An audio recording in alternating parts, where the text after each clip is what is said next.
Ich grüße dich. Schön, dass du den Weg hierher gefunden hast. Heute gibt es einen wunderbaren Rhabarberkuchen. Und wie du da jetzt selber vorgehen kannst, das möchte ich dir gerne zeigen. 1 Kilo Rhabarber, der wird jetzt ganz einfach geschält. Du nimmst das hinterste Eck, schneidest ein bisschen schräg ein und ziehst einfach hier einmal lang. Dann kriegst du nämlich die ganzen Fasern einmal rausgezogen. Das geht ganz fixi, ohne großen Aufwand oder Kraftanstrengung, nicht wie beim Spargel.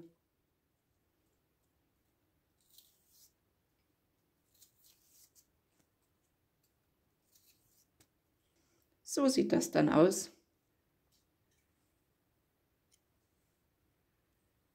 Jetzt schneidest du den Rhabarber einfach in dünne Streifen.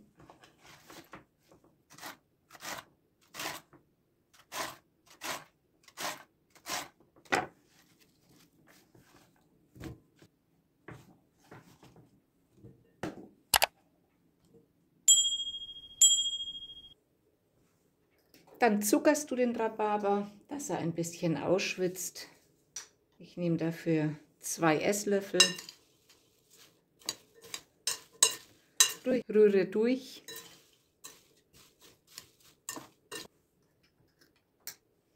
Und dann lasse ich das für eine halbe Stunde stehen, bis der Rhabarber ein wenig ausgeschwitzt hat.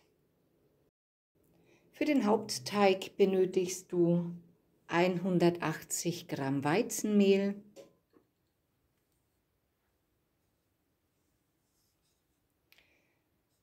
ein Teelöffel Backpulver und eine Prise Salz, denn zu allem Süßen gehört auch etwas Herbes.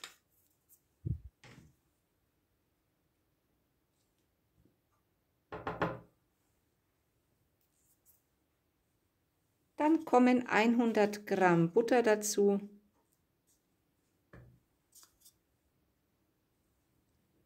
,60 Gramm Zucker. Dann gibst du 2 Eier dazu,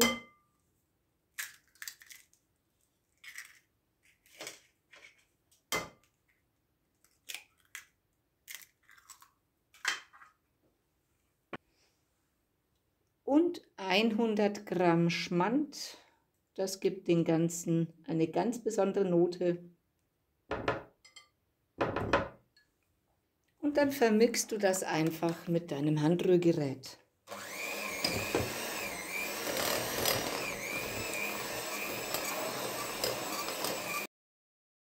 Und dann kann der Teig auch schon in deine Backform gegeben werden. Den Rand der Backform fettest du einfach ein bisschen ein. Und dann kann auch schon der Teig hineingegeben werden.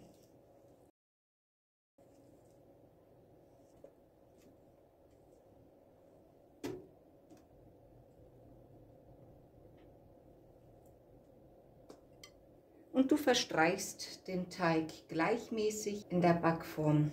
Der Teig wird jetzt vorgebacken im vorgeheizten Backofen bei 180 Grad für ca. 15 Minuten, bis er leicht goldbraun ist. Währenddem der Teigboden ausbackt, erstellen wir die Streusel. Dafür benötigst du 200 Gramm Weizenmehl, 100 Gramm Zucker, 8 Gramm Vanillezucker, 100 Gramm Butter und als besonderes Geschmackserlebnis einen Teelöffel Zimt. Den kannst du auch weglassen, wenn du es nicht möchtest. Die Zutaten vermengst du nun einfach miteinander und erhältst eine bröselige Masse.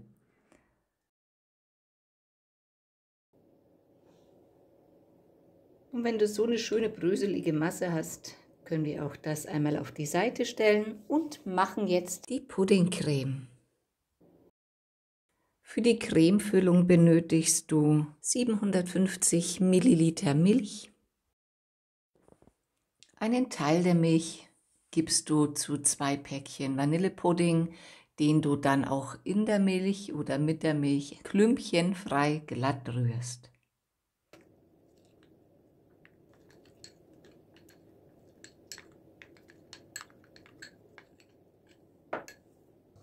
Die Milch lässt du aufkochen und dann können 40 Gramm Zucker hineingegeben werden. Und als nächstes natürlich das aufgelöste Puddingpulver.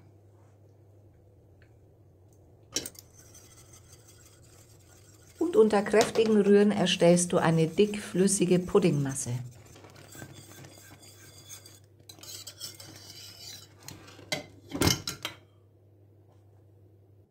Und in den Pudding gibst du 240 Gramm Schmand,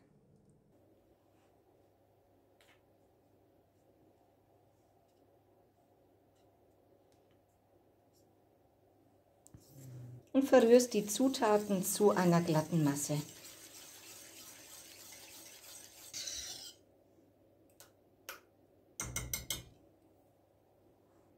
In der Zwischenzeit ist der Rhabarber auch soweit ausgewässert und die Flüssigkeit gießt du ab.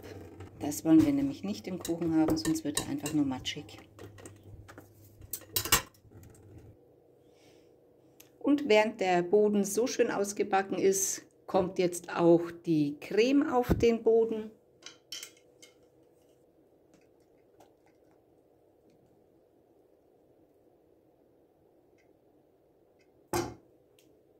Diese verteilst du natürlich auf dem Boden gleichmäßig.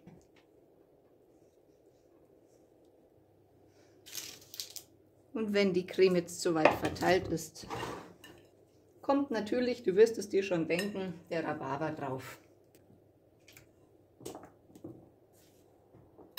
Den kannst du einfach locker flockig, wie dir der Sinn danach steht, drauf geben. Wenn du unten bist, abtropfen lassen.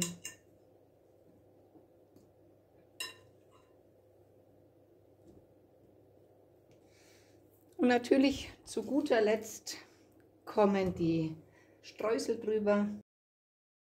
Tust du mit dieser Technik am leichtesten, indem du den Teig zwischen deine Hände nimmst und ihn einfach nur rausbröseln lässt.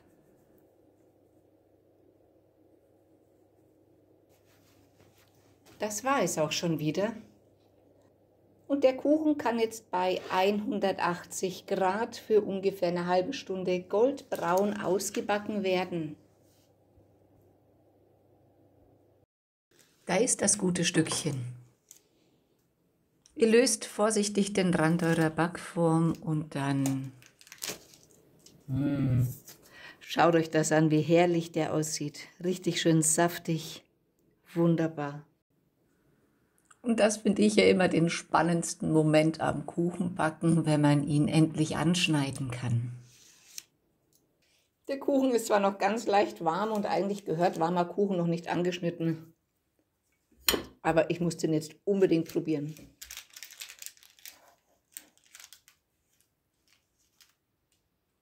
Oh, Wahnsinn! Schaut euch das mal an, wie wunderbar saftig der aussieht.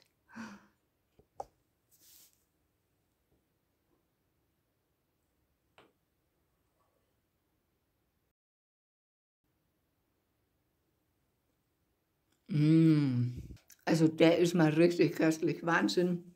Ich wünsche euch eine genussvolle Zeit. Lasst euch den Kuchen schmecken. Schaut euch mal an, wie weich der Boden ist.